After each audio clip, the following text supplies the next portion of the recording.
다 같이 조용한 기도 드리심으로 주일 오전 3부 예배를 우리 하나님께 드리겠습니다.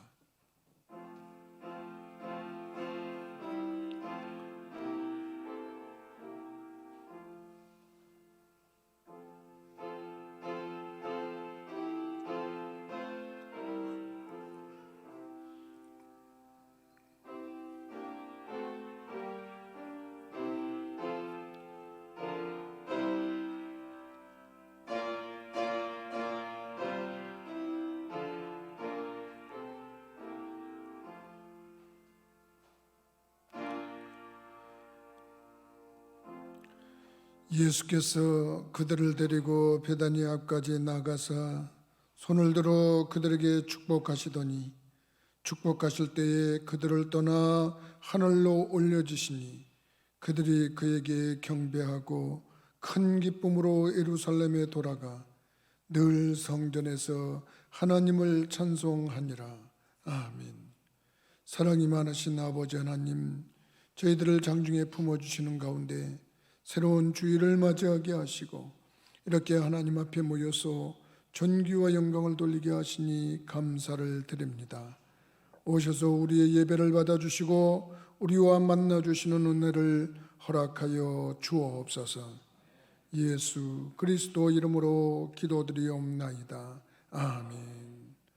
다 같이 일어나셔서 찬송가 29장으로 우리 찬양하시겠습니다. 29장입니다.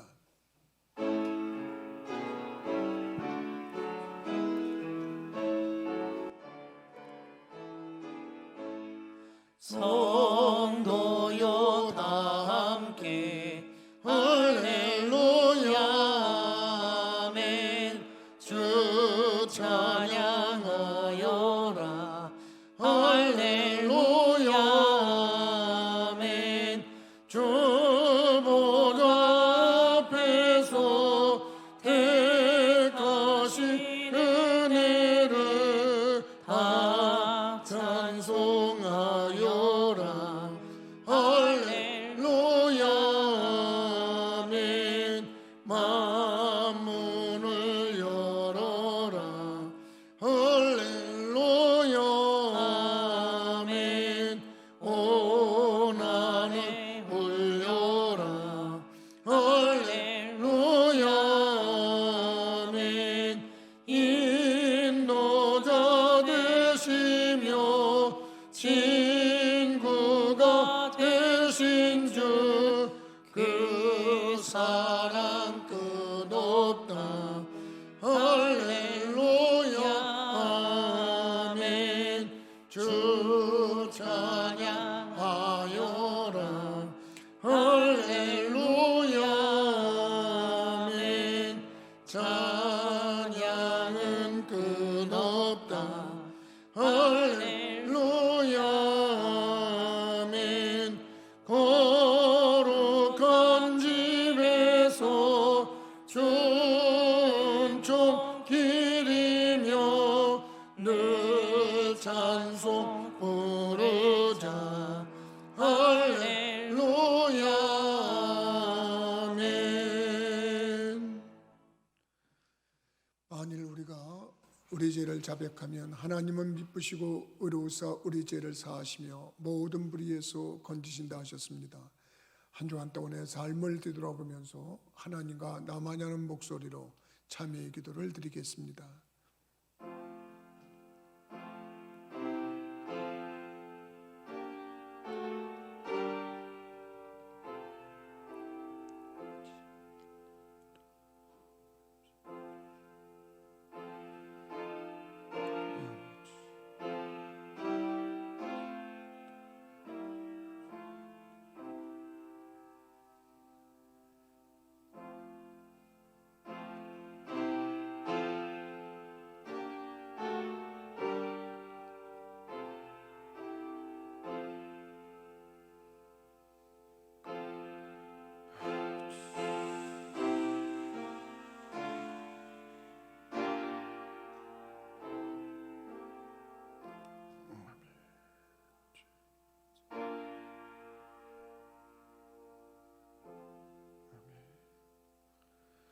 교동문 76번을 교독하시겠습니다. 교동문은 찬송가 맨 뒷부분에 있습니다.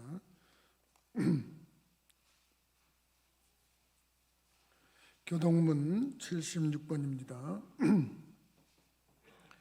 태초에 말씀이 계시니라. 이 말씀이 하나님과 함께 계셨으니 이 말씀은 곧 하나님이시니라. 그가 태초에 하나님과 함께 계셨고 만물이 그로 말미암아 지은 바 되었으니 지은 것이 하나도 그가 없이는 된 것이 없느니라. 그 안에 생명이 있었으니 이 생명은 사람들의 빛이라. 빛이 어둠에 비치되 어둠이 깨닫지 못하더라. 참비 있고 세상에 와서 각 사람에게 비추는 빛이 있었나니 그가 세상에 계셨으며 세상은 그로 말미암아 지은 바 되었으되 세상이 그를 알지 못하였고 자기 땅에 오매 자기 백성이 영접하지 아니하였으나 영접하는 자 곧 그 이름을 믿는 자들에게는 하나님의 자녀가 되는 권세를 주셨으니 이는 혈통으로나 육성으로나 사람의 뜻으로 나지 아니하고 오직 하나님께로부터 난 자들이니라. 말씀이 육신이 되어 우리 가운데 거하심에 우리가 그의 영광을 보니 아버지 독생자의 영광이요 은혜와 진리가 충만하더라. 아멘.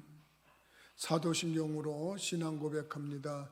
전능하사 천지를 만드신 하나님 아버지를 내가 믿사오며 그 외아들 우리 주 예수 그리스도를 믿사오니 이는 성령으로 잉태하사 동정녀 마리아에게 나시고 본디오 빌라도에게 고난을 받으사 십자가에 못 박혀 죽으시고 장사한 지 사흘 만에 죽은 자 가운데서 다시 살아나시며 하늘에 오르사 전능하신 하나님 우편에 앉아 계시다가 저리로서 산 자와 죽은 자를 심판하러 오시리라. 성령을 믿사오며 거룩한 공예와 성도가 서로 교통하는 것과 죄를 사하여 주시는 것과 몸이 다시 사는 것과 영원히 사는 것을 믿사옵나이다. 아멘. 3장으로 찬양하시겠습니다.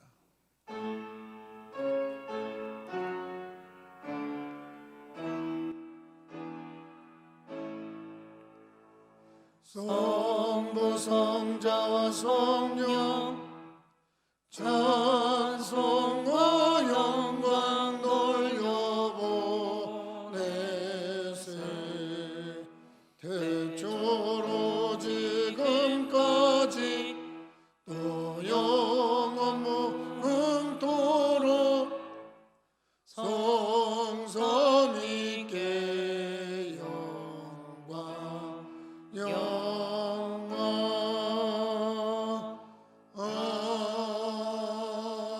아멘.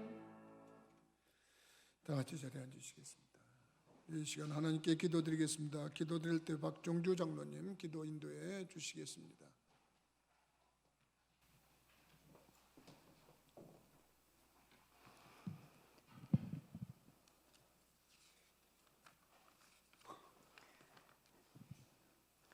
변함이 없으신 하나님 아버지, 저희를 지금까지 사랑과 은혜로 보호하여 주시고 인도하여 주시니 감사합니다.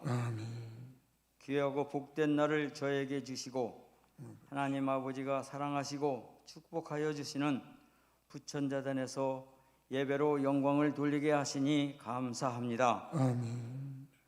아름다운 봄날의 따스한 햇빛을 방방곡곡 비추어 주시는 은혜를 주시고 만물이 다시 새 힘을 받아 푸르름이 온 땅에 덮어지고 있는 이 귀한 시간에 저희를 불러주시고 하나님 아버지만을 경외하게 하시니 감사합니다. 저희의 예배를 받으시옵소서. 그리고 저희에게 큰 은혜를 주셔서 이 죄 많은 세상을 슬기롭고 지혜롭게 이길 수 있도록 은혜를 더하여 주시옵소서. 이 시간 예배를 드리며 하는 기도가 주님의 은혜로 이루어지는 복을 주시고 주시는 말씀도 내 마음밭에 떨어져 많은 열매를 맺을 수 있도록 축복하여 주시기를 기도합니다. 늘 긍정적인 생활, 감사하는 생활이 우리 생활의 기본이 되게 하시고 민진자에게는 능치 못함이 없다고 하신 주님의 말씀을 마음밭에 간직하여 세상을 믿음으로 이기는 성도의 생활이 될 수 있도록 은혜를 더하여 주시옵소서. 아멘. 하나님 아버지가 사랑하시고 축복하여 주시는 부천교회가 이 코로나19를 잘 이기게 하여 주시옵소서. 모든 성도의 생활에 함께 하셔서 또 다니는 직장이 든든히 세워지며 위에만 있게 하시고 하는 사업 위에도 주님이 함께 하셔서 탄탄하게 하시고 번창하는 은혜를 내려 주시옵소서. 코로나19로 인하여 모이기에 힘든 가운데 있지만은 방역 수칙을 준수하며 모이기에 힘쓰는 부천교회 성도가 되게 하시고 담대한 믿음으로 기도에 힘쓰고 말씀을 사모하는 부천교회 모든 성도가 될 수 있도록 은혜를 내려 주시옵소서. 오늘도 귀하고 복된 말씀을 선포하시는 목사님, 주님이 도우시고 성령님이 함께 하셔서 그 말씀을 받는 모든 성도에게 큰 은혜만이 있게 하여 주시길 기도합니다.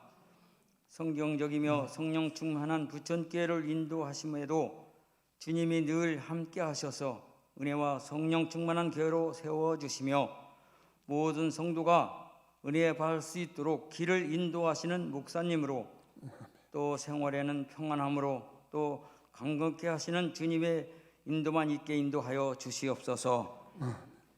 기도 외에는 이런 유가 나올 수 없다고 말씀하심을 믿고 기도로 승리하는 부천교회 모든 성도가 다 되게 인도하여 주옵소서. 예수 그리스도 이름으로 기도드리옵나이다. 아멘.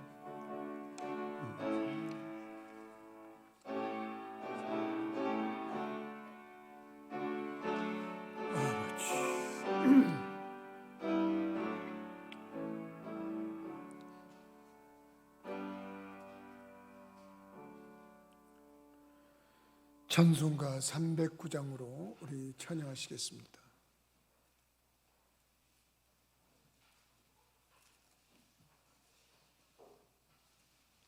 309장입니다.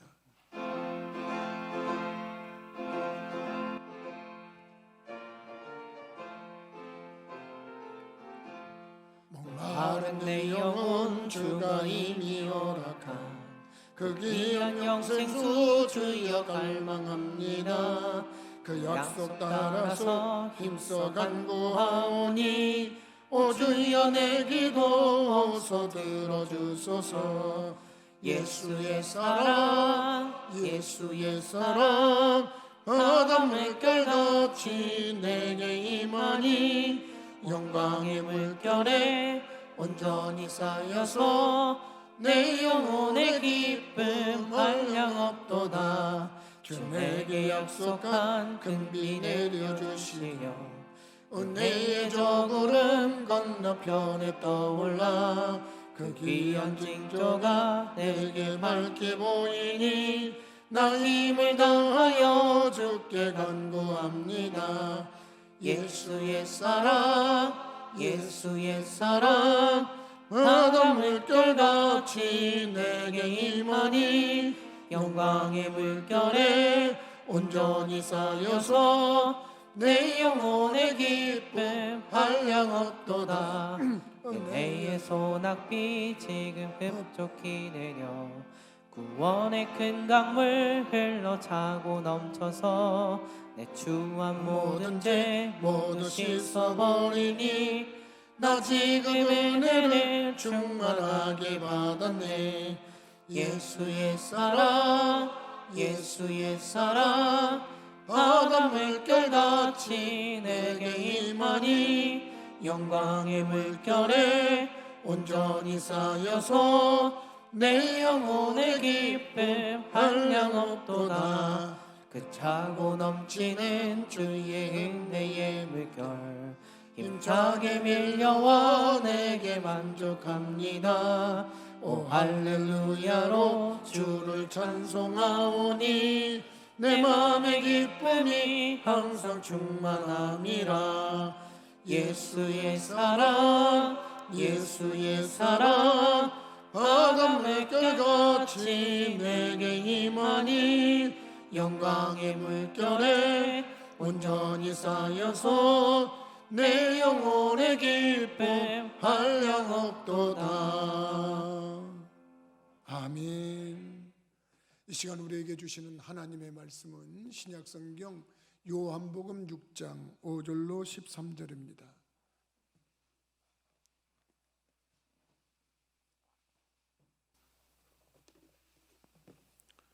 요한복음 6장 5절에서 13절까지 제가 한 절 읽으면 여러분이 한 절을 읽는 식으로 교독하도록 하겠습니다. 예수께서 눈을 들어 큰 무리가 자기에게로 오는 것을 보시고 빌립에게 이르시되 우리가 어디서 떡을 사서 이 사람들을 먹이겠느냐 하시니 이렇게 말씀하심은 친히 어떻게 하실지를 아시고 빌립을 시험하고자 하심이라. 빌립이 대답하되 각 사람으로 조금씩 받게 할지라도 200데나리온의 떡이 부족하리이다. 제자 중 하나 곧 시몬 베드로의 형제 안드레가 예수께 여짜오되 여기 한 아기가 있어 보리떡 5개와 물고기 2마리를 가지고 있나이다. 그러나 그것이 이 많은 사람에게 얼마나 되겠사옵나이까. 예수께서 이르시되 이 사람들로 앉게 하라 하시니 그곳에 잔디가 많은지라 사람들이 앉으니 수가 5,000명쯤 되더라. 예수께서 떡을 가져 축사하신 후에 앉아 있는 자들에게 나눠주시고 물고기도 그렇게 그들의 원대로 주시니라. 그들이 배부른 후에 예수께서 제자들에게 이르시되 남은 조각을 거두고 버리는 것이 없게 하라 하심으로 이에 거두니 보리떡 5개로 먹고 남은 조각이 12바구니에 찼더라. 아멘. 다시 한번 기도하겠습니다. 주님 감사합니다. 저희들을 사랑하시기에 오늘도 이렇게 귀한 주일을 허락하시고 비대면 예배로 인터넷으로 예배를 드리든지 혹은 대면 예배로 이 자리에 참석해서 예배를 드리든지 주님께 존귀와 영광을 돌릴 수 있도록 역사해 주시니 감사를 드립니다. 온 마음 다해 정성을 다해 예배드리는 심령들에게 오늘 이 시간 귀한 말씀 허락하여 주옵소서. 사람이 떡으로만 살 것이 아니라 하나님의 입에서 나오는 모든 말씀으로 살 것이라고 하셨는데 바로 그 말씀이 주어지는 이 시간 우리들의 생명을 살리는 말씀이 되게 하시고 그 말씀이 주어지는 시간에 성령님은 운행하시고 교통하셔서 우리의 영과 혼과 육을 만지심에 약한 부분이 강해지게 하시고 부족한 부분이 채워지게 하시고 또 병든 부분이 치유가 되도록 인도하여 주옵소서. 성령님이 우리 가운데서 역사하심이 증거가 되게 하셔서 비록 종은 부족해서 하나님 말씀을 잘 대원하지 못한다 할지라도 듣는 이들에게 진꿀같이 들리게 하시고 송이꿀같이 들리게 하시고 그 말씀을 취함의 영적 성숙함과 하나님의 은총과 분복이 넘치는 계기가 되도록 인도하여 주옵소서. 말씀을 방해하는 악한 마귀 사탄은 한 길로 왔다 7길로 달아나게 하시고 성삼위일체 하나님께서만 홀로 영광 거두어 주시기를 원하옵고 모든 말씀 예수 그리스도 이름으로 기도하옵나이다. 아멘. 오늘 본문의 말씀은 저도 여러 차례 설교를 했던 말씀입니다. 예수님께서 물고기 2마리와 보리떡 5개를 가지고 남자만 5,000명이나 되는 큰 무리를 먹이셨다. 그리고 거둔 것이 12바구니가 넘도록 거쳤다. 그래서 이 말씀에 대해서 설교를 여러 번 했고 또 여러 가지 각도에서 생각을 해본 적도 있습니다. 근데 오늘은 같은 말씀이긴 하지만 좀 여태까지 생각해보지 않았던 방법에 대해서 부분에 대해서 좀 생각을 해보려고 그러는 겁니다. 오늘 생각해 보려고 하는 말씀은 뭐냐 하면 예수님께서 5,000명이나 되는 군중을 배부르게 먹이신 다음에 남은 것을 버리지 말고 거두어라. 그리고서 그것이 12바구니가 됐다. 이런 말씀인데 예수님께서 남은 것을 거두고 버리지 말라. 왜 그러셨을까? 이렇게 질문하면 아이 목사님 그걸 모르셔서 그러세요? 그러면 그 음식인데 그걸 버려요? 그러고 얘기하는 분들이 있을 거예요. 저도 그렇게 생각합니다. 그리고 그거 버리는 건 낭비인데 낭비하면 되겠어요? 절약하는 것이 우리 삶이 살아가는 방법이지요. 저도 그렇게 생각했어요. 저도 그렇게 생각을 했고요. 사실 저희가 처음 이 성경을 대할 때, 이 기사를 처음 대했을 때 그냥 무심코에 당연하지, 음식물인데 음식을 왜 버려요? 나 남은 거라도 거둬야지. 그리고 절약하는 게 우리의 미덕이지, 이런 생각을 해봤습니다. 저는 초등학교 교육이 참 중요하다고 생각하는 사람 중에 하나인데, 초등학교 때 교육받은 걸 지금까지도 기억하고 있어요. 초등학교 때 선생님이, 얘들아 독일 사람들이 왜 잘 사는지 아냐? 독일 사람들은 말이다, 성냥을 하나 키더라도 꼭 10명이 모여야 성냥을 하나 킨다. 그래서 이렇게 말씀을 하시더라고요. 그래서 저렇게 절약을 해야 되는 거구나. 그래서 절약을 해야, 그리고 저축을 해야 잘 산다, 그런 의미로 말씀을 하신 거를 지금까지도 기억을 하고 있어요. 그런데 사실 그게 좀 지금에 와서는 좀 약간의 좀 부작용이 발생하는 경우들이 좀 있네요. 그게 부작용이 뭐냐면은 과도하게 아껴가지고 과도하게 절약을 해가지고 요게 좀 불편하게 만드는 과정이 있어요. 뭐냐면 저는 돈 하나 잘라도 버리는 게 없습니다.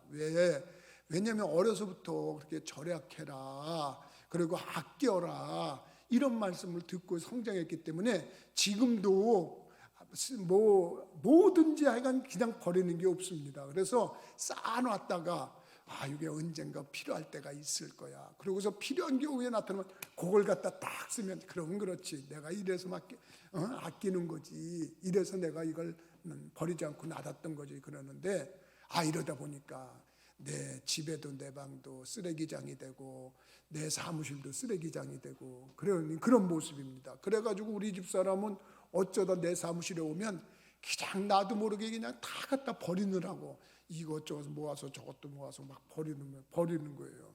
그러니까 우리 집사람이 한번 왔다 가면 깨끗해지긴 해. 뭔가 봐도 이렇게 와, 환하다, 깨끗하다, 이런 생각인데 원인은 버리는 거였다, 이런 얘기입니다.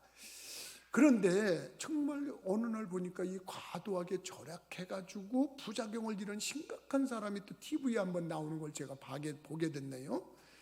세상에 이래라는 것은 집안에 쓰레기를 모아놔가지고 사는 사람들의 얘기는 이제 보편적인 얘기로, 그런 얘기 나오면 이제 보지도 않습니다.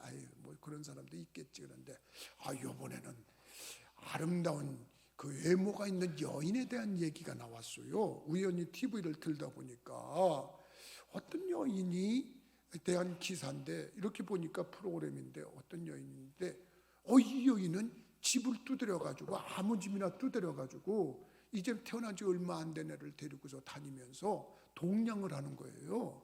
근데 뭘 동냥하나 봤더니 돈을 달라는 게 아니고 먹을 거 달라는 것도 아니고 뜨거운 물 좀 달라는 거예요. 그래서 뜨거운 물을 달라는 게 뭔가 그랬더니 우리 집에 뜨거운 물이 안 나와서 그러는데 우리 애가 지금 이걸 좀 씻겨야 되는데 씻기질 못했으니까, 그래서 그러는데 좀 이 집에서 좀 우리 애 좀 씻기고 나오면 안 될까요? 그러니까 그걸 보니까 사람이 그런가 보다, 물이 안 나와서 저런가 보다, 그러고 들어오시라고. 그래서 세면장을 좀 빌려주면 이게 웬일입니까? 들어가서 한참 있다 나오는데 자기까지 그냥 샤워를 싹 하고 해갖고 나오는 겁니다. 그러니까 처음에는 그러려니 했는데 그 사람이 그 동네에 소문이 나기 시작했어요. 가는 데마다 집집마다 이렇게 해가지고 나중에 그 집에, 그 동네에서 이런 사람은 집에 절대 들이지 마라, 그러고서 나왔는데 그 사람이 그냥 그 아끼는 거, 그걸 너무너무 그 생활에 적용하다 보니까 자기 집에서는 전기도 아끼고 물도 아끼고 가스도 아끼고 그래가지고 그걸 아끼려고 그러다 보니까 남의 집 가서 뜨거운 물을 얻어 쓰는 거예요. 근데 그러다가 또 뉴스거리가 된 게 뭐냐면 남의 집에 온 택배도 가져오게 되고 그러는 거고요. 그래가지고서 하는데 그걸 보다가 참 저 사람은 얼마나 가난해서 저런가, 그러고 봤더니 아니에요. 무료 나눔 그 프로그램에 참여를 해가지고 누구네 집에서 이거 쓰지 않는 건데 이거 무료로 나눠줍니다. 그러면 거기에 꼭 신청을 해가지고 당첨이 돼가지고 그걸 가는데 자기가 안 가고 남편을 보낸 것이 그 TV 기자에게 찍혔어요. 근데 남편이 외제 승용차를 끌고 가서 그걸 싣고 왔어요. 그러니까 이게 가난해서 그런 게 아니에요. 이게 뭔가 부족해서가 아니고 이게 어렸을 때 교육이 너무 과도하게 대한 그 절약 정신에 대한 부작용이었지 않나, 그냥 저 생각입니다. 물론 거기에 뭐 심리학자들도 나와서 한마디 하고 모두 마다 하고 그러는데, 그게 바로 우리 세대나 우리 우세대의 어른들이 그런 생각을 할 수도 있고 그런 생각을 겪을 수도 있습니다. 왜? 없던 시절에 살다 보니까 절약이 우선이다. 그래가지고 그렇게 살 수도 있지만, 사실은 지금 상황에서 이 여인에게는 조금 과도했지 않나 하면서도 아마 어렸을 때 그 아끼는 것에 대한 정신적 트라우마가 있어서 저랬겠구나, 이런 생각을 하면서 조금 마음이 씁쓸하고 안타까웠어요. 그런 의미에서 오늘 예수님께서 그러면 이 오병이어의 기적을 일으키시고서 남은 것을 거두라고 그럴 때 과연 이것이 절약 차원에서만 이랬을까? 저는 그렇게 보지 않습니다. 그러면 이게 음식이니까 기중에서 그랬을까? 그런 면도 있지만 꼭 그래서만은 아닐 거라는 겁니다. 그래서 오늘 말씀에서는 어떤 다른 각도에서 성경이 본문에 허용하는 그 성경에서 허용하는 범위에서 어떤 다른 의미가 있지 않았을까? 남은 것을 거두고 버리지 말라. 왜 그러셨을까? 이것에 대한 좀 해답을 생각해보는 시간 가지려고 하는데, 말씀에서 깨닫기를 주님의 이름으로 부탁을 드립니다. 그렇다고 그러면 왜 예수님께서 이 남은 것을 거두고 버리지 말라고 했을까? 첫째는 이것이 축복 기도의 열매를 소중히 여기라는 교훈이 있기 때문에 그렇습니다. 다시 말하면 이것은 뭐냐면, 지금 12바구니가 남았다고 하는 것은 5,000명이나 되는 수많은 사람이 이 조그마한 어린이 도시락인 보리떡 5개와 물고기 2마리를 가지고 배부르게 먹고 나서 남은 것이 이게 그냥 남은 게 아니다. 이게 뭐냐면 예수님의 축복의 기도의 소산물이다. 다시 말하면 이걸 거두면서 아무리 적은 것이라도, 아무리 작은 것이라도 예수님의 축복이 담기면 얼마든지 무한적으로 불어날 수 있는 거구나. 여러분, 이 사실을 깨닫게 되기를 주님의 이름으로 부탁을 드립니다. 여러분들도 그렇고 나도 그렇고 예수를 믿고 여러분 미약한 출발 속에서 창대한 결과를 낳자고 하는 것이 우리의 신앙의 모습이고 즐거움이고 행복인 줄 믿으시기 바랍니다. 여러분들이 예수 믿고 창대하게 시작했다 미약함으로 끝나야 되겠습니까?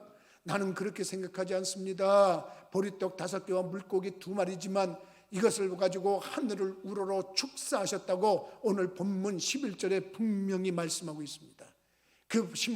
그 본문의 11절에 예수님께서 이것을 가지고 축사하셨다는 말은 뭐냐? 축복 기도로 하셨다는 뜻이야. 그러니까 여러분들도 그렇고 나도 그렇고 예수님이 축복하시기만 하면 여러분들의 지금 생활 속에서 얼마든지 양이 무한적으로 불어날 수 있게 되는 줄 믿으시기 바랍니다. 여러분, 예수님께서 축복 기도하신 후에 그것을 나눠주는데 보리떡이, 같은 보리떡이 계속해서 나오는 겁니다. 여러분, 같은 물고기가 이것이 볶았든지 구웠든지 튀겼든지 나는 잘 모르겠지만 어쨌든 어린아이가 가져와도 상하지 않기 때문에 튀겼다고 생각하십시다. 그러면 그 튀긴 물고기가 계속해서 나와가지고 참으로 그 5,000명이나 되는 숫자를 배불리 먹였다는 거예요. 그걸 거두면서 그냥 정신없이 거두는 거 절약하래 음식이래 중요한 거대 이걸로 끝나는 게 아니라, 이야, 아무리 소량이라도 아무리 적은 것이라도 주님이 축복하시기만 하면, 주님이 복 주시기로 마음만 잡수시면 얼마든지 넘치게 되는 거구나. 나는 여러분들이 깨닫게 되기를 주님의 이름으로 부탁을 드립니다. 아무리 자신이 과도하게 아낀다고 노력하고 해도 TV에 나올지언정 그게 무슨 자랑거리가 되겠어요. 나는 여러분들이 하나님의 하늘 문을 여시고 복을 부어주셔서 여러분들이 배부르게 먹을 수 있는 행복감을 찾으시고 거기에 따른 결과로 하나님의 축복이 나타나는 열매를 거두는 복된 심령들 되기를 주님의 이름으로 축원합니다. 그러기 위해서는 우리들이 뭘 깨달아야 될까요? 여러분 축복에 관심을 갖고 살아야 됩니다. 나는 그렇게 믿고 있는 목사입니다. 여러분 축복에 대해서 소망을 갖고 살아야 된다고 믿고 있는 목사입니다. 왜 그러냐? 축복에 대해서 여러분 그것을 소홀히 여긴다든지 축복에 대해서 무관심하게 산다는 사람이 어떻게 여러분 복을 누릴 수가 있겠습니까? 성경은 그렇게 증명하고 있습니다. 이삭이라고 하는 사람에게 두 아들이 태어났습니다. 신기하게 쌍둥이로 태어납니다. 이 쌍둥이들은 시간적 간격도 별로 없습니다. 왜냐하면 첫째가 에서고 둘째가 야곱인데 이 야곱이라고 하는 아들은 형의 발 뒤꿈치를 갖고 태어났다고 했습니다. 시간적으로는 별로 차이가 나지 않았어요. 생각을 해보세요. 시간적으로 별로 태어나지 않았는데 먼저 태어난 자가 장자고 나중 태어난 자가 차자입니다. 그런데 성경이 구약시대에 보면은 이 장자와 차자의 이 축복은 판이하게 달랐습니다. 에서는 태어날 때부터 축복을 받고 태어났어요.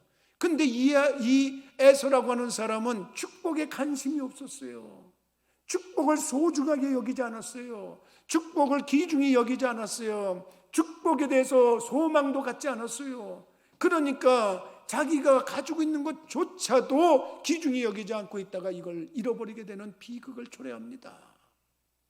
사냥하다가 돌아와서 배가 고파서 허기져가지고 집에 들어서 먹을 걸 찾는데 동생이 요리를 하고 있습니다. 야 동생아, 나한테 먹을 것 좀 줘라. 야, 팥죽 한 그릇이 있는데 야 그것 좀 빨리 먹자. 안 돼. 그러니까 왜 그 안 되냐? 형이 갖고 있는 장자권을 나한테 팔어. 평상시에 장자의 소중함을 알고 그 복의 귀중함을 알았더라면 어떻게 팥죽 한 그릇에 그것을 팔아칩니까? 아무리 말이라지만 말의 씨가 된다고, 성경은 말대로 된다고 하는 것이 우리에게 많은 가르침을 주는 거 아니겠습니까?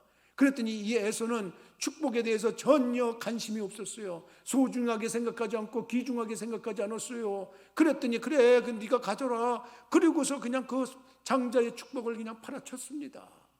뭘 증거하는 겁니까? 자기는 그만큼 축복에 대해서, 복에 대해서 관심이 없다는 겁니다.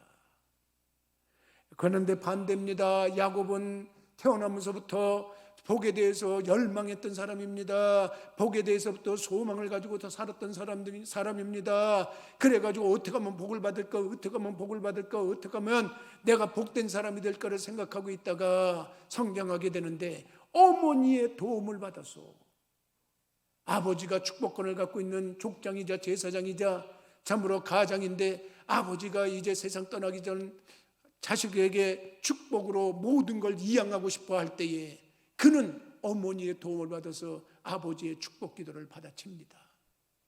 여러분, 그 결과로 형과 다르게 아브라함과 이삭과 에서로 흘러야 되는 이 축복의 줄기가 아브라함과 이삭과 야곱으로 흘러가게 됐는 줄 믿으시기 바랍니다.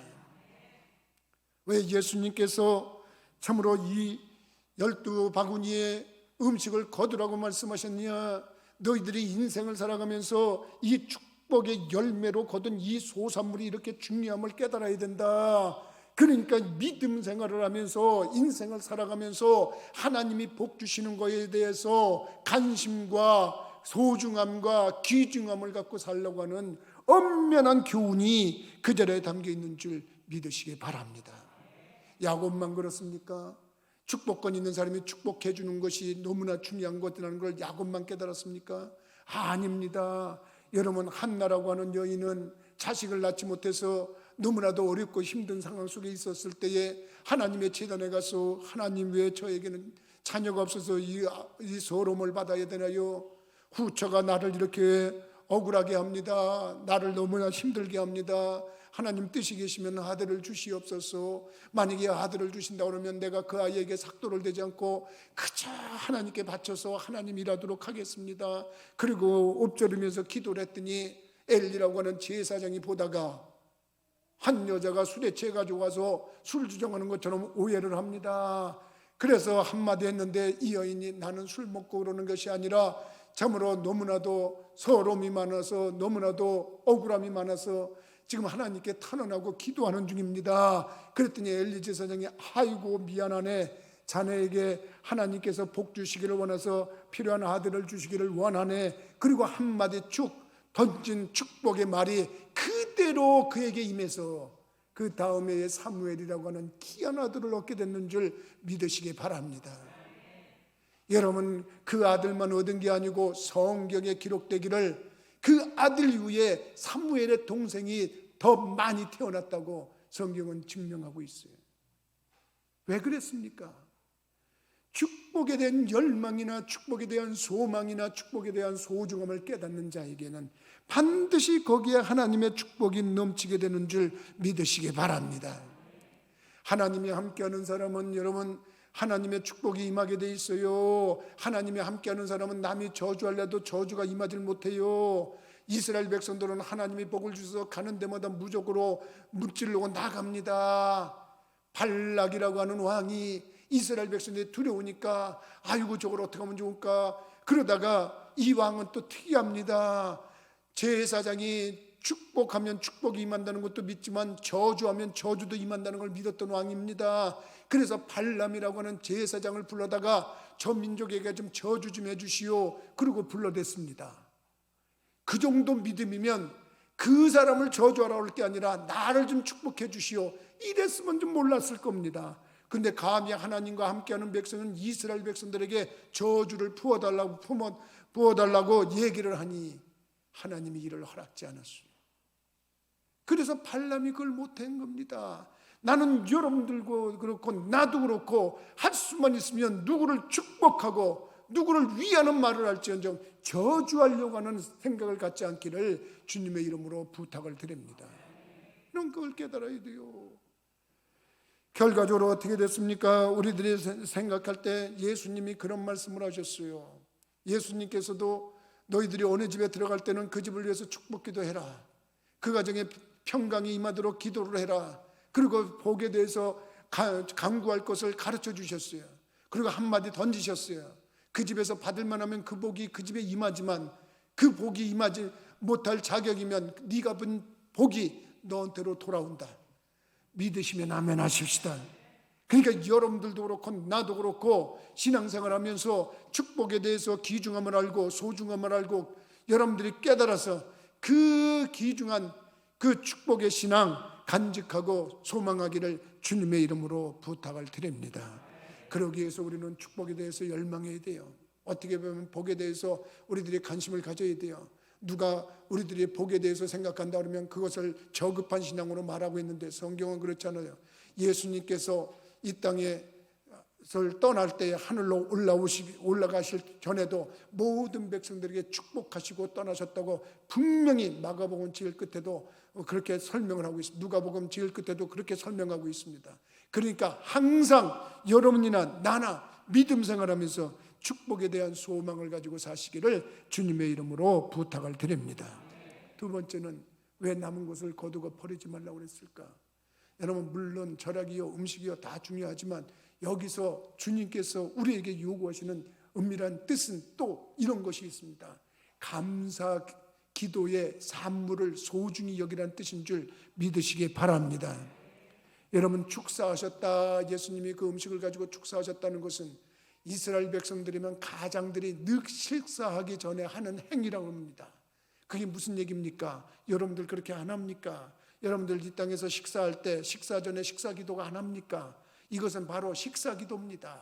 예수님께서 모든 백성들을 앉혀놓고 이제 하나님 앞에 감사하며 영광을 돌릴 때 여러분 축복하며 함께할 때 거기에 감사 기도가 포함되어 있는 줄 믿으시기 바랍니다. 그러니까 결과적으로 이들이 거둔 것은 감사 기도의 소산물을 거두는 겁니다. 우리들이 생각해 보세요. 인생을 살아가면서 얼마만큼 하나님께 감사하고 사는가?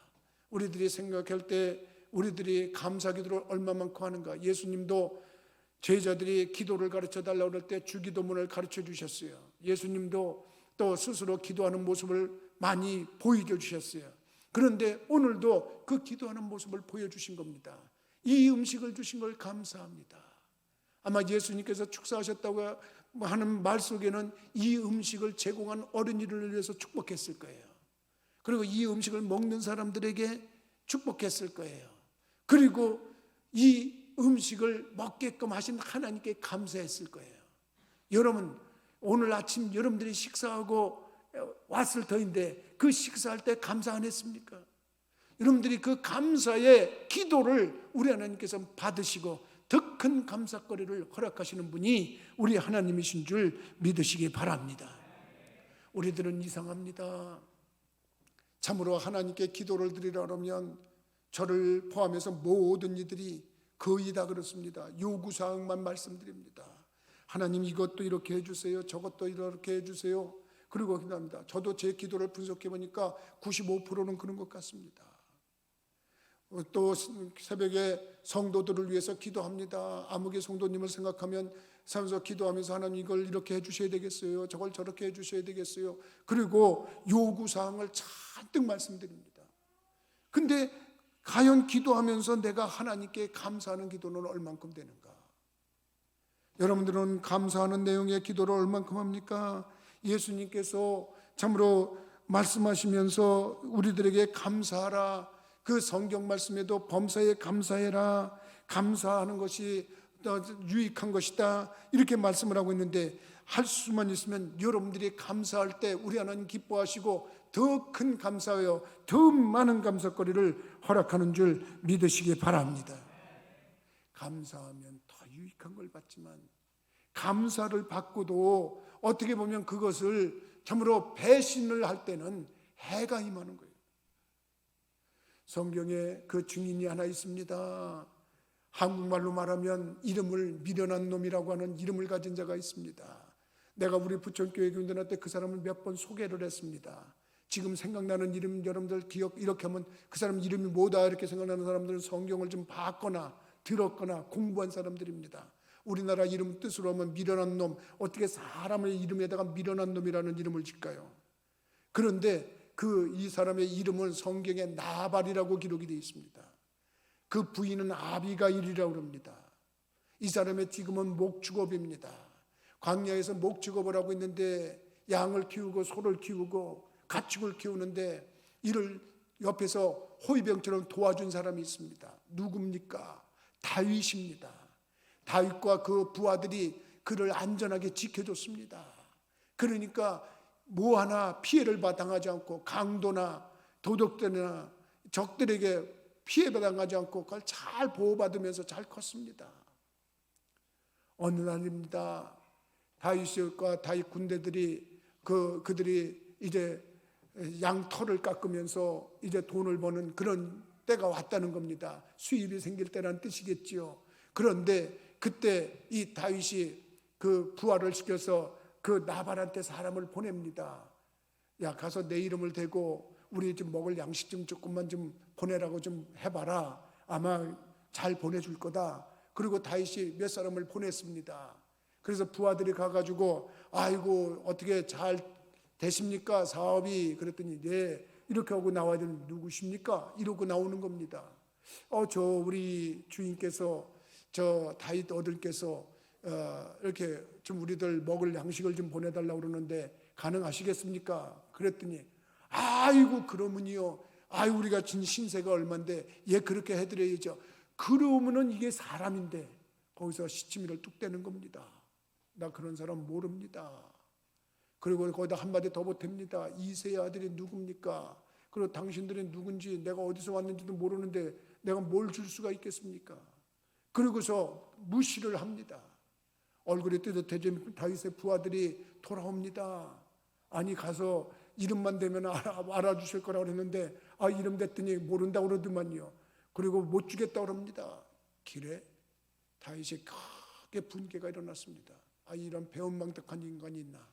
내가 그렇게 도와줬건만, 내가 그렇게 지켜줬건만 배신을 떨어? 그래가지고 부하들에게 칼을 차라고 합니다. 그리고 그들을 쳐들어가려고 쫓아갑니다.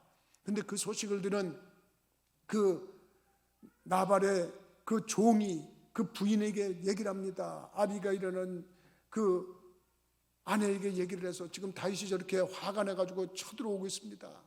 급히 음식을 만들어가지고 다윗 앞에 나갑니다. 아이고 주인님 걱정 좀 노여움을 푸세요. 우리 남편 이름이 이렇게 미련한 놈 아닙니까? 미련한 사람 아닙니까? 그 오죽하면 이름을 미련한 사람이라고 줬습니까? 그러니까 이해하시고 저를 봐서라도 좀 참아주세요. 그러고서 했더니 다윗이 그냥 분을 사귀고 받아들였습니다. 그래, 그럼 내가 참지. 그리고 참았는데 집에 부인이 가보니까 이건 뭡니까? 남편이 술에 잔뜩 취해가지고 잠을 자고 있는 겁니다. 기다리고 그 다음날 술에 깼을 때 말했습니다. 당신이 왜 이렇게 미련한 짓을 했어요? 아니, 그 사람들이 우리를 그렇게 도와주고 우리를 지켜주고 우리를 행복하게 하고 우리를 안전하게 하고 우리가 신세진 게 얼만데, 아니 그 사람은 그래 그걸 얼마나 된다고 그걸 모른다고 그래요. 그래가지고 지금 죽인다고 그 부하들이 칼을 차고 다 쳐들어왔는데 내가 가서 간신히 막았어요. 그랬더니 아니 그렇게 큰소리치던 나발이 그 말 듣고 심장이 멎어져가지고 심장마비로 그냥 세상을 떠나버렸어요. 여러분, 그렇게 유약한 사람입니다. 그렇게 미련한 사람입니다. 원인이 뭡니까? 여러분, 은혜 받고도 여러분 신세지고도 그것을 감사할 줄 모르는 사람의 그 결말을 성경은 그렇게 가르쳐주고 있는 거 아닙니까? 그러면 우리들은 누구에게 감사해야 됩니까? 우리가 하나님께 감사해야 될 게 한두 가지입니까? 여러분, 우리가 하나님께 받은 은혜가 한두 가지입니까? 하나님께 신세진 게 한두 가지입니까? 여러분, 우리들이 생각할 때 하나님께서 이 모양 저 모양 범사가 다 감사할 거예요. 근데 오늘 본문에 보니까 지금 광야에서 예수님을 말씀을 듣다가 해가 지는 저녁 때가 다 돼가지고 배가 고픈 허기진 그 사람들에게 주님께서 감사기도 하고 나서 베풀었더니만 배부르게 먹고 남은 게 12병이라는 건 사실을 깨닫는 줄 믿으시기 바랍니다. 그러니까 여러분, 그것을 거두라는 것은 감사신앙의 소중함을 거두라는 겁니다. 감사신앙의 여러분 귀중함을 깨달으라는 하나님의 엄연한 뜻이 있는 줄 믿으시기 바랍니다. 마지막으로 세 번째, 여러분 왜 남은 것을 거두고 버리지 말라고 그랬을까? 그 요한복음 6장을 계속 읽어 내려가다 보면 여러분, 이 먹는 떡으로만 끝나는 게 아닙니다. 그 말씀의 의미가 쭉 발전하더니만 예수님께서 이 땅에는 육신을 위한 떡만 있는 게 아니라 영혼을 위한 떡이 있다는 걸 말씀하고 가르쳤는 줄 믿으시기 바랍니다. 그것을 다 거두고 나서 예수님께서 제자들과 거기 있는 백성들에게 그렇게 말씀하십니다. 너희들 우리들의 조상이 모세가 하늘에서 만나를 내린 것이 무슨 뜻인지 아냐? 이렇게 말씀을 하셨어요. 그랬더니 여러분, 하늘에서 만나를 내린 것은 결과적으로 우리에게 신령한 영의 양식이 있다는 것을 가르쳐 주기 위한 것입니다. 여러분, 우리들에게 그 영의 양식이라고 하는 것은 어떻게 보면 영혼의 양식이 이 땅에서 꼭 필요한 것임을 가르쳐 주기 위한 뜻인 줄 믿으시기 바랍니다. 하나님은 우리에게 필요한 것을 다 준비해 주시고 제공해 주시는 분이에요. 육신을 위해서는 육신의 떡이 필요한 거예요. 영혼을 위해서는 영혼의 떡이 필요한 거예요. 아담과 하와가 이 땅에 눈을 떴을 때 이미 이 세상은 온 천지에 아담과 하와가 살아가기에 필요한 모든 것이 준비되었는 줄 믿으시기 바랍니다. 무엇을 먹을까, 무엇을 마실까 전혀 염려하지 않았습니다. 여러분, 그런데 아담과 하와가 범죄했습니다. 에덴 동산에서 쫓겨났습니다. 그리고 나서 아담과 하와가 쫓겨나고 나서 여러분, 결과적으로 그가 범죄한 인간이 되었을 때 하나님은 누구를 준비했습니까? 그들을 위한 신령한 영의 양식을 준비했어요. 그분이 누굽니까? 예수님입니다. 여러분, 하늘에서 만나를 내렸을 때 그 만나의 때에서 모세가 뭐라고 설명을 했냐면 신명기 8장 3절에 사람이 떡으로만 살 것이 아니요 하나님의 입에서 나오는 모든 말씀으로 살 것이다 그랬어요. 믿으시면 아멘 하십시다. 결과적으로 하나님의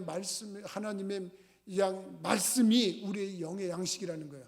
믿으시면 아멘 하십시다. 그런데 만나를 주시면서 너희들이 하나님의 말씀으로 먹어야 된다. 근데 그 말씀이 요한복음에 보니까 말씀이 육신이 돼서 우리 가운데 거하셨다. 말씀이 육신이 돼가지고 우리 가운데 거하셨다는 거예요. 그러니 그가 아버지의 독생자의 영광이요 은혜와 진리가 충만한 자다. 즉 다시 말하면 예수님이 이 땅에 오셨는데 그분이 전에는 말씀이셨던 분이라는 거예요. 근데 그 말씀이 뭐냐? 우리의 떡이란 말이야. 믿으시면 아멘 하십시다. 그래서 어떻게 보면 요한복음 6장 32절에 보니까 예수께서 이르시되 내가 진실로 진실로 너희에게 이르노니 모세가 너희에게 하늘로부터 떡을 준 것이 아니라 내 아버지께서 너희에게 하늘로부터 참떡을 주시나니 하나님의 떡은 하늘에서 내려 세상에 생명을 주는 것이니라. 그들이 이르되 주여 이 떡을 항상 우리에게 주소서. 예수께서 이르시되 나는 생명의 떡이니 내게 오는 자는 결코 줄이지 아니할 터이요 나를 믿는 자는 영원히 목마르지 아니하리라. 믿으시면 아멘 하십시다. 거기에 뭐라고 그랬습니까? 나는 생명의 떡이다. 믿습니까? 여러분 지금 이 광주리에 떡을 거두면서 그걸로 끝나는 게 아닙니다. 너희들에게 생명을 위한 떡이 있다. 영혼을 위한 떡이 있다. 그래서 예수님이 직접 십자가에 못 박히시기 전 로마 병정에게 잡히시기 전 전날 밤에 제자들을 모아놓고 마지막 만찬을 하시면서 떡을 드시고 떡을 들고서 한 말씀 하셨어요. 축사하시고 나서 감사하고 축복 기도를 하시고 나서 제자들에게 주시면서 너희들은 받아 먹어라. 이것은 내 몸이다. 믿으시면 아멘 하십시다. 포도주잔을 들고서 축사하신 후에 제자들에게 주시면서 너희들은 받아 마시라. 이것은 내 언약의 피니라. 믿으시면 아멘 하십시다. 여러분 그래서 오늘날 우리들이 성찬식을 할 때에도 신령한 떡을 먹고 신령한 포도주를 마시는 것은 바로 예수님의 몸을 먹는 거예요. 나는 여러분들이 오늘 이 버리지 말고 거두라는 말씀 속에서 예수님을 절대 우리의 생활에서 버리는 일이 없기를 주님의 이름으로 부탁을 드립니다. 세상 것 때문에 예수님을 버린 사람들이 있습니다. 세상의 육신의 것 때문에 예수님 것을 소홀히 여긴 자들도 있습니다. 여러분 세상 것에 취해서 하나님을 잊어버리고 예수님을 버린 자들이 있습니다. 다시 거두라는 뜻입니다. 나는 여러분들이 예수님의 말씀을 제대로 지키면서 내가 예수님을 소홀히 대했구나. 이제는 육신을 위해서 떡만 먹을 것이 아니라 영혼을 위해서도 예수님을 내 마음에 모시고 내가 영접하고 예수님의 말씀대로 살아야 되겠구나. 나는 여러분들이 깨닫는 분들이 되기를 주님의 이름으로 부탁을 드립니다. 이제 세상의 생명의 떡으로 참떡을 주셨다고 분명히 말씀하고 있는 오늘 본문의 말씀 속에서도 나는 여러분들이 예수님을 마음에 믿으며 여러분들의 영원히 사는 축복을 누리시기를 주님의 이름으로 부탁을 드립니다.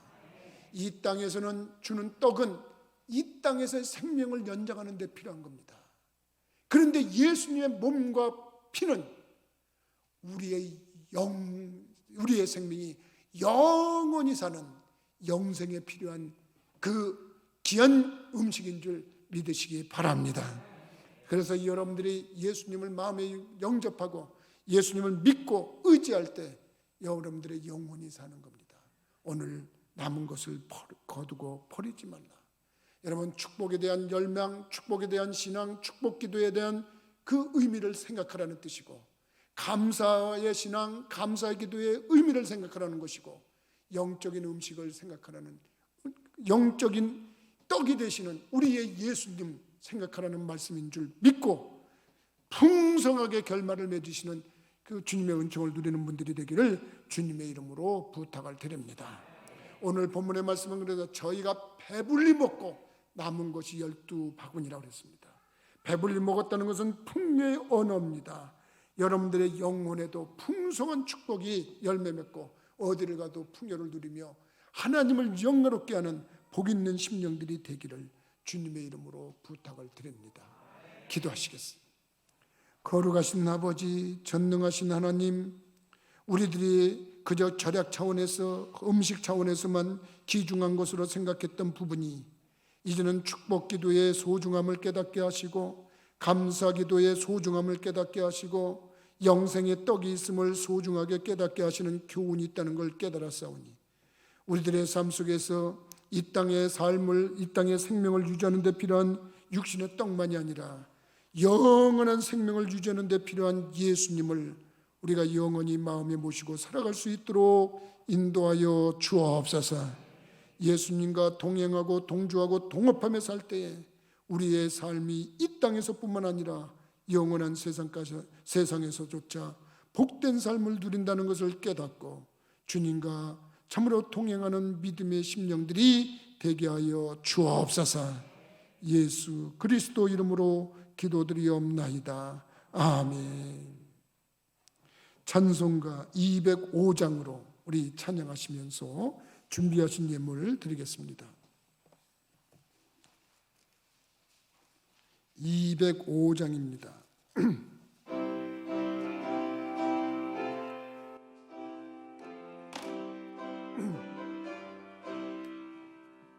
주 예수 크신 사랑을 말해주시오. 나 항상 듣던 말씀 또 들려주시오. 접이지 않는 천국 주 예수 계신 곳 나 밝히 알아듣게 또 들려주시오. 나 항상 듣던 말씀 나 항상 듣던 말씀 주 예수 크신 사랑 또 들려주시오. 아침에 이슬방울 쉬 사라짐같이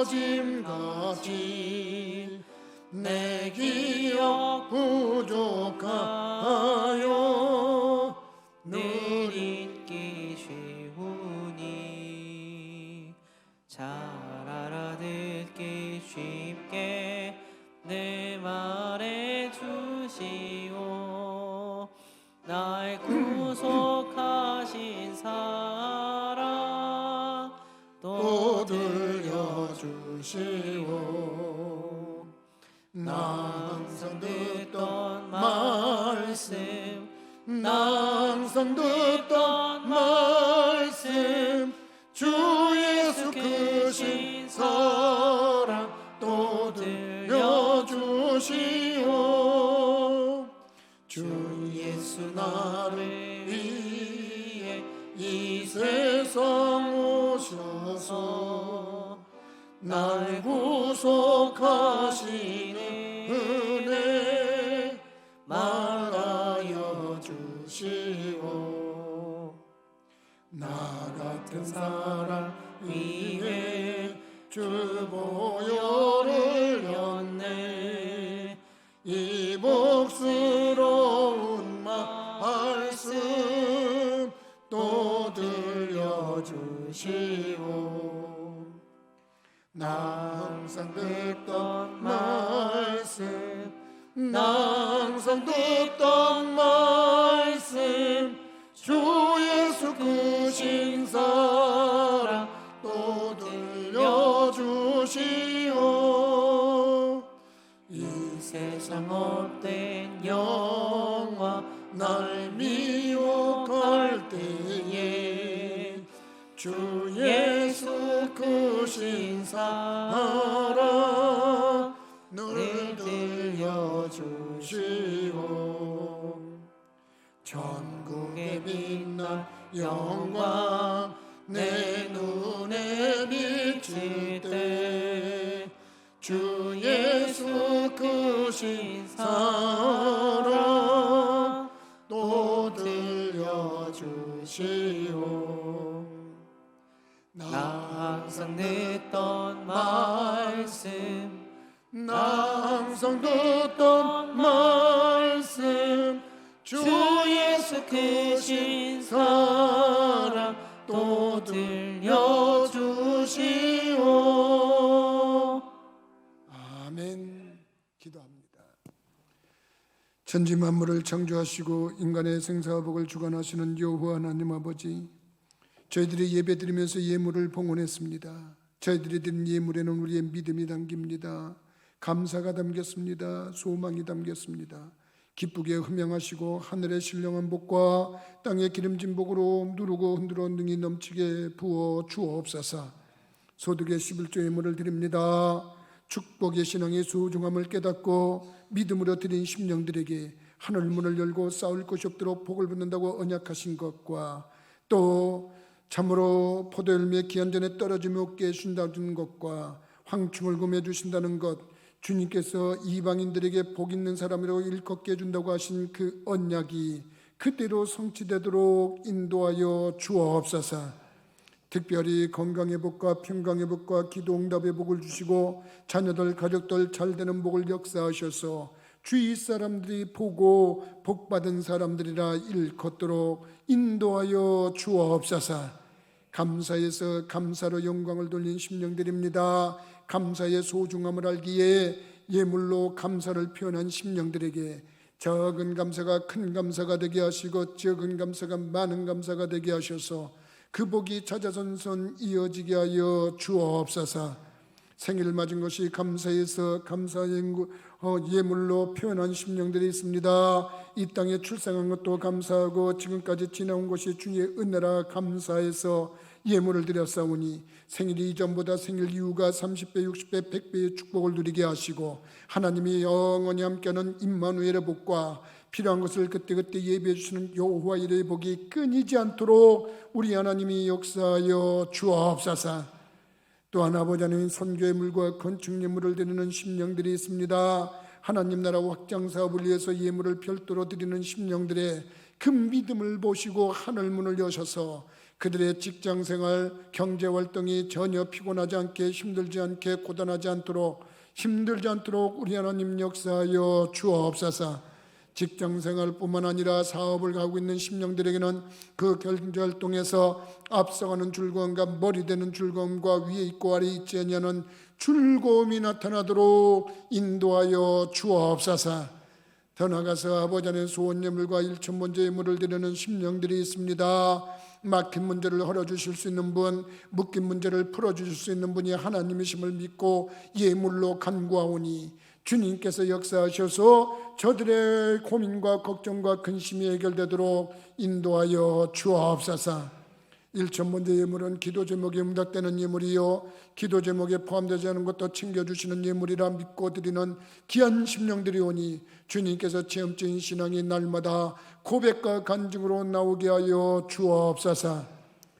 예물만 아니라 몸을 드리는 심령들도 있습니다. 속장으로 수고하는 이들이요 교사들로 수고하는 이들이요 교회 이곳저곳을 청소하거나 무료고 싶던 교회 봉사할 일이 있으면 몸을 참으로 들여서 헌신하는 일꾼들이 있사오니 그들의 영혼이 잘되고 범사가 잘되고 강건해지는 은총으로 갚아 주옵소서. 주님께 드려진 예물이 주의 영광을 위해서 아름답게 사용되기를 원하옵고 모든 말씀 예수 그리스도 이름으로 축복하며 기도하옵나이다. 아멘. 교회 소식 알려드리는 시간입니다. 옆에 분 앞에 분 뒤에 분하고 인사합시다. 잘 될 겁니다. 더 잘 될 겁니다. 아주 잘 될 겁니다. 나머지는 주보를 보시고 참조하시면 되겠습니다. 자, 다 같이 일어나서 일장 찬송하고 축도함으로 예배 마치겠습니다.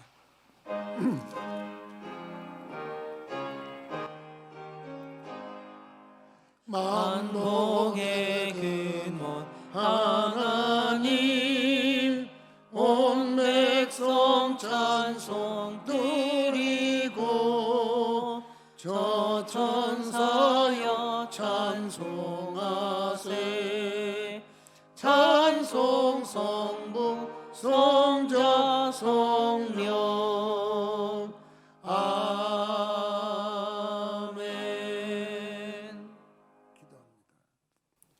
이제는 우리에게 육신을 위해서 풍성한 양식을 허락하셨을 뿐만 아니라 당신의 몸을 우리의 신령한 영의 양식으로 제공하신 우리 주 예수 그리스도의 은혜와 참으로 독생자라 할지라도 우리를 구원하시기 위해서 제물로 허락하신 하나님 아버지의 무한하신 사랑하심과 성령님의 감동감화 역사 교통하심이 예배를 드리고 돌아가는 모든 심령과 그 가정들 위에 영원토록 함께 하시기를 간절히 축원하옵나이다. 아멘.